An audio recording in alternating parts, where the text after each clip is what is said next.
Hey guys, Kurt from Time Machine Transport. So, stopped over here in North Dakota. I'm on my way to Seattle. And my you hear that?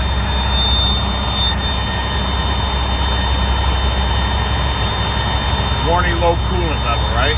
And there was a little red light on right here. So, I thought I was pouring coolant out of my reservoir, but I wasn't. It's up to full.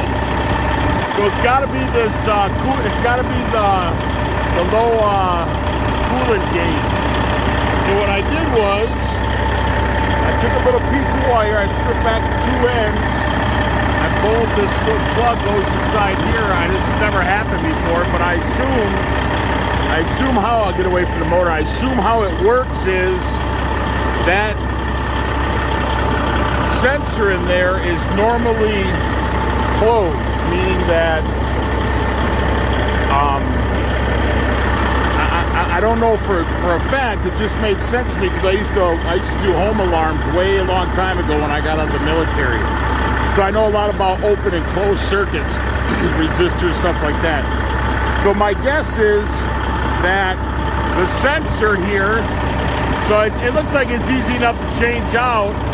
You just got to bring the coolant level, just pop off your hose, get like a gallon jug, drain it out until your coolant level gets here past this opening, and then put the hose back on, and then change this out. I don't know the part number, I'm not near a Freightliner dealership, but it's got to be this, because I stripped back a piece of wire. Like I said, I think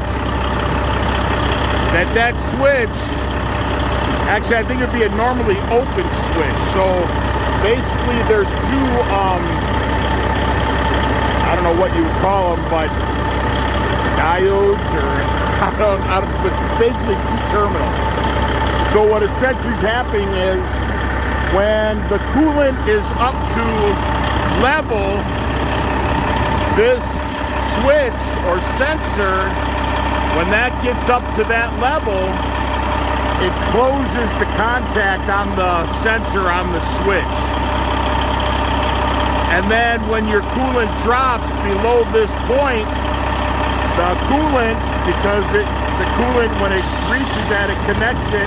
When the coolant drops past this, it opens the switch, which tells the computer, hey, listen, we're out of coolant or low on coolant. You can still see I'm still buzzing, right? So I took, this essentially is what that sensor's doing. So what I did was I unplugged the plug, and I'm gonna stick one end of the strip back wire in there, and the other end into there, and that will trick the system, the computer or the sensor. Actually, the sensor's probably junk. It's intermittent. It stops and it goes on. But like I said, I have coolant. I have no coolant leaking. Blah blah blah. Anyways, by doing that, you're constantly keeping that switch closed. Like I said, is my guess. And then so the wire is just completing the circuit like the coolant would, and it's telling the computer, hey, listen, we're all good on coolant. So I'm gonna double check one more time. Yeah, it's still going off. I'm gonna put you on pause and I'm gonna show you. All right, got it plugged in here, just like that. And it stopped. See if it came off the dash. Yep, came off the dash. All right, good. So now, all I gotta do is zip tie it to this or whatever, and I'll just have to get a new.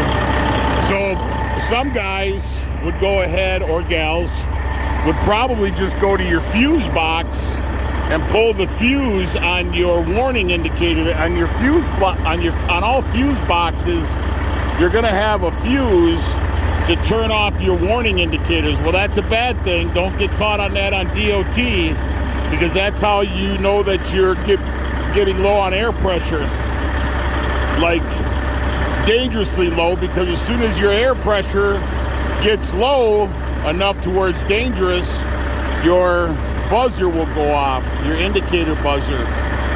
I assume that's all linked into one warning buzzer. So don't ever just pull your fuse on your buzzer, because that's a DOT violation. They'll give you a citation for that. So I'm going to go ahead. I don't see that coming out. I jammed it in there pretty good. That's what he said. Anyways, I'm going to go ahead and just zip tie it to that rail so I can get out of here. So anyways, that's pretty much it. I'm thinking this well, was supposed to be an oversize. It's supposed to be 9 feet wide, believe it or not, going to Seattle. And it was supposed to be a tarp. But they had this thing outside. It was soaking wet. It's some sort of heat exchanger. And they had 2 2x4s, which stuck out here. So that's 3 inches on this side. Because I'm 8 foot wide on this trailer. So anything over 8.6 or 8.6 is considered oversized.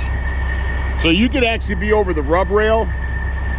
But if you're not over the, if you are over the rub rail like I am there on DOT, if they pull you in, this is an 8 foot trailer, so you can legally tell them, hey, listen, it's 8.6 on an oversize. But anyways, I took my Sawzall because I carry a Sawzall in my truck.